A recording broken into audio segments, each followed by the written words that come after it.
Injirtan maratti isin haa ga'u isiniin jenna. Hayyee kabajamtoota jaallatamtoota dhaggeeffattoota qophii dambalii jaalalaa keenya har'aatiin egaa xalayoota simbiraa nu qaqqaban qindeeffannee gama garagaraatiin jechuudha kan isin nu biraan gahaa turtan istiidiyootti argamna. Qophicha qopheessuun kan isin faana turru Leensaa Wayyaa fi Yuusuf Warqiisaa waliin taaneetu qophicha kan gulaal immoo Abbabaa Magiraati. Gara xalaalee keessan torban kanaaf dabaree argataniitti isin dabarsina. Xalaaleen keessan kunooti dhaggeeffadha.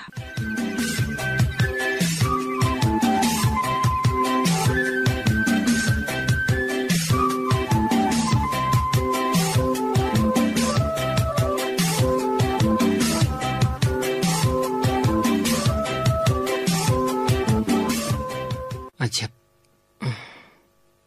Fulbaanni guyyaan 15 barri 2012 jireenya koo keessatti guyyaa gammachuu koo yoo ta'u, adoolessi guyyaan 7 barri 2005 ammoo jireenya koo keessatti guyyaa gadda koo isa jalqabaati. Guyyoonnii fi baroonni kun wal duraa duubaan kanan jaalala waggaa 2 ittiin argachaa turedha.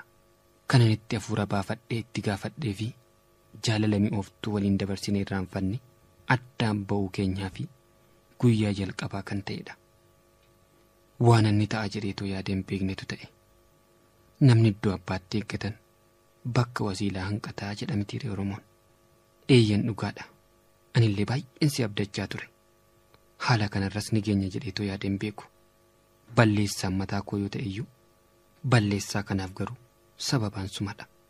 Innis akkamitti yoo jette osoon akka mucaa dhabaatti ija keessa si ilaalu humnaa ol si jaalladhu jaalallee koo har'a haadha warraa koo borii jedhee si abdadhee taa'u abdii koo jedhee si marsiifadhu anaan barumsaan galanaan jette ana duubammoo biyya alaa deemuuf murteeffattee jirta. Anis akkuman kana dhaga'inan sin gaafadhe ati garuu soba jette. Guyyaa biroos deebi'een namarraa dhaga'e. Ammas deebi'een si gaafadhe. Eeyyen dhugaadha. Galmeedhaafuu gidduu kanan deema Finfinnee naan jette. Kanaan booda waanan dubbadhu wallaale. Guyyaan halkan natti ta'e. Akka maraatuuttan callisee magaalaa keessa naanna'uun eegale. Abdiin sirraa qabu akkuma jiruun harca'e. Kaayyoon sirraa qabus dhadhaa ibidda buute taate. Iddoon dhaabadheetti irraa ta'e. Baay'ee waanan si jaalladhuuf akka ati deemtu hin barbaaddu. Yoo ala deemte hardhuma waawwaataatu natti fakkaate. Fakkaachuu qofa miti. Ala deemuunis faayidaa isaarra miidhaa isaatu caala. Waa'ee biyya alaa isuman guyyaa guyyaatti miidiyaa adda addaa irraa dhaga'uudha. Barnootatti deebite akka barattuun barbaade malee akka biyya alaa deemtu miti. Dogoggoran uumes kanaan boodadha. Ergaa moobaayilaan siif erge sanadha. Ergaa kana erguun koo ammoo jibbaa keef osoo hin taane sababuma kanaafillee deemsa yoo dhiiftee jedheeni. Ergaa kana yoon si ergus fayyaa koon turre. Sammuun koo baay'ee tuqameera. Maalan godhare? Yoo ol kaachuu dadhaban gadi kaachuun dadhaban jedhu mitiire. Garuu daqiiqaa tokko osoo hin guutiin gaabbiin natti dhaga'ame. Gaabbiif eegeen duuba deemte akkuma jedhan humaa gochuu hin dandeenye. Turtiin ergichaas qilleensa irra turuu isaatti tokko ta'aa laata jedheetan moobaayilii koo banee yoon ilaalu sa'atii tokko osoo hin taane sa'atii 12 irratti guutamee jira. Tarii osoo sa'atii tokko ta'ee jiraate ni kufa ture. Sababa dafee hin qaqqabneefu. Garuu ani gochaa koo hundattuu gaabbeera. Ati garuu gaabbuu hin dandeenye. Maaliif dagatte? Ishii yeroo barnoota yuunivarsiitii bara 2004 waggaa 3ffaa baradhu. Hiriyoonni kee silaa boqonnaaf biyya ni galu. Ati maaliif hin galle? Anoo silaa baay'ee si yaadeen jiraa jette anaaf bilbilaa turte sanillee. Animmoo sababati akkas naan jetteefin anis baay'ee waanan si yaadee tureef lafa fageenyi isaa kiiloomeetira 600 ta'e irraa deemee dhufeetan wal agarre. Osoo ati galtee si arguu baadhe sammuun koo boqonnaan argatu maraadheen oolee naan jette. Anis akkuma kee osoo yeroo sanatti si arguu baadhee jiraadhe sammuun koo fayyaan argatu ture. ishii gaafa tokko osoo waliin dhaabannu atoo silaa ejjennuun qabdu garuu maqaan siif jecha naaf ba'eera ati naan jennaanan ani boonyaan atis na waliin boosse kun hundi maaliif dagatame kana qofaa yoom ta'e bara 2005 fulbaana hojiin barbaaddadhe jedhee ani si biraa deemuuf kaanaan anoo silaa danda'e sin obsuuti maalan godha kaa jettee ati boonyaanan anis si waliin boo'ee sana faamaaf dagatte ati garuu hiyyummaa koo laalteeti malee akkan jaalala dhugaa si jaalladhuun beekta osoon sin abdadha jedhu nagattee ala deemuuf kan kaate ati hiyyummaa koo laalteeti malee waan biraa miti homaa miti hiyyummaanis sanyii miti gosaa gosatti hin dabartu waan ta'eef yoo waaqayyo jedhinaaf bar'uu dandeessi ati garuu beekuu kan qabdu jaalalatu qarshii bita malee qarshiin akka jaalalan biinne beeke ani immoo kan narraa barbaachisu baradhee xumuree digirii kootiin eebbifamee hojii argadheera qabeenya filachuu osoo hin taane suma qofa osoo hin qabaadhee natti tola ture maaloo anuu baay'een si jaalladha maatii keellee yoon arge akka waan si argee natti fakkaata duras si qofa osoo hin taane maatii kee waliinan si jaalladhe intala haadhaaf abbaa obboleewwan qabdu jedheetani kana malees namoota ollaa kee fi shamarran uffata kan kee fakkaatu uffatan yoon arge suma natti fakkaatu kan na jaallatus kanan fuudhus dhabee miti onneen koo waadaa jaalala keef galte hin diigu jettee waan na diddeef malee yoon nama biraa argadhe illee onneen koo kan biraa jaalachuuf naaf hin eeyyamtu malee wantan jedhu yoo jiraate maaloo waadaa waliif gallii kakanne sanas hin irraanfatiin akkuma duraatti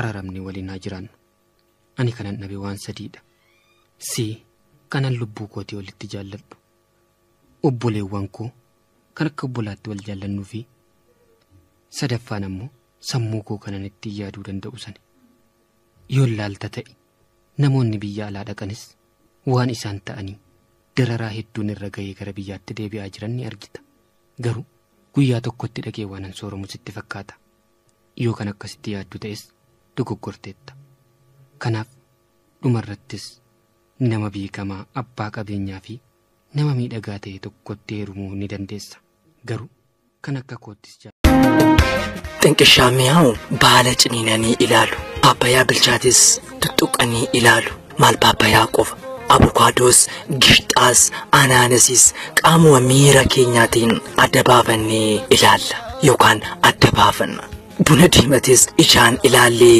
adda baafanna tolee lubbuu koo egaa amala namaawu maaliin adda baafannaa maaliin adummaasaa midhagummaasaa yookaan immoo gara laafeessummasaa ta'uu adda baafanna ijaan yoo ta'e ni kolfita ilkaan kee midhagaa sanaan harkaan yoo ta'es lallaaftee bareedda qaamni keessun keessumattuu ni yaadatta yeroo jalqabaatiif dhuftee yennaa nama keessaa dabtara koo na gaafattu anis naasuudhaan of dhabeetan mamii tokko malee dabtara koo baaseetan siif kee atis fudhattee gammachuudhaan of dhabde guyyaa sanaa kaafnee natti dhi'aachuu natti kolfuu natti baachuu jalqabde anis gammadee aamin jedhee si fudheetan qobummaa namiidhee ture sana siin irraanfadhe waliin taphachuu waliin kolfuu mukuu wal baasuu yaadaan tokko ta'uu wal gargaaruu waliif yaaduu waliin nyaachuu waliin bashannanuu amala keenya jiruu keenya ta'e yoo xiqqoollee waa taate naasuun natti dhagahama yoon qufe heellee lubbuu koo jettee daftee ana caalaa naaf naata ture yoo ati kutaadhaa hafteeyyuu ana hirribatu na qaba barumsan jibba haasaatu nattadha yennaa kutaadhaa baane immoo dhaqee manaan si gahee osoon sitti adda bahuu gadduu osoo keessi koo na jibbuu obseen gala gara mana kootti deebi'a galus waa'ee kee yaaduu abjuudhaan si arguu dheebuu kee beela kee hiyoot koo ati immoo akka waan jaalalaan na jaallatu kolfaa jaalala naaf kennita an jaalaluma isa kan adamii fi hawaa isa kan Roomiyoo fi Juuliyeet se'een qusannaa tokko malee jaalala keetiin of cuube. Ati garuu faallaa sanaati. Guyyaa tokko akkuma amala kootii gammadaa osoon si gaggeessaa jiru naannoo mana keessanii geenye. Nama asiifachi ilaalee yeelloo koo sana cabsii sin jaalladha jedhee yennaan si dhungadhu. Lolli ati natti bante nama wal beekuufi miti nama wal hin beekneefuu hin madaalu. Anis nan rifadhe si osoo hin ta'in nama biraansise abjuu natti fakkaatte. Bakka wantumti faallaa natti ta'e. Anis yeelloodhaan mataa koo cabsadheen ofirra deebe. Jireenya koon jibbe. Keessumattuu akka ati jaalallee dhiiraa qabdu yennaan dhaga'u shirri kee naaf gale. Yaanni kees tokko jedhee naa dubbifame. Sana booda abdii sirraa kutadhe.